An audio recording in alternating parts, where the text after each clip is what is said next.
చామంతి పూలతో కానీ గన్నేరు పూలతో కానీ ఇంట్లో పూజ చేసుకోండి.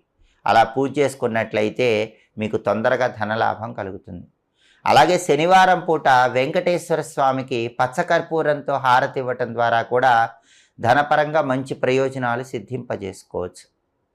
శనివారం మామూలుగా ఒక గాజు పాత్ర తీసుకొని దానిలో నీళ్లు పోసి ఆ గాజు పాత్రను పూజా మందిరంలో ఉంచి దానిలో కర్పూరం వేసి ఉంచండి. మర్నాడు ఉదయం ఆ గాజు పాత్రలో ఉన్న నీళ్లు ఎక్కడైనా మొక్క మొదట్లో పోయండి. ఇలా చేయటం ద్వారా ధనపరంగా మంచి ప్రయోజనాలు సిద్ధింపజేసుకోవచ్చు.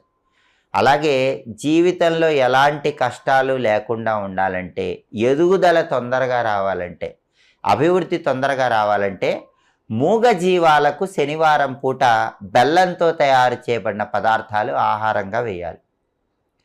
ఆవులకు కానీ, ఎద్దులకు కానీ, కుక్కలకు కానీ, కోతులకు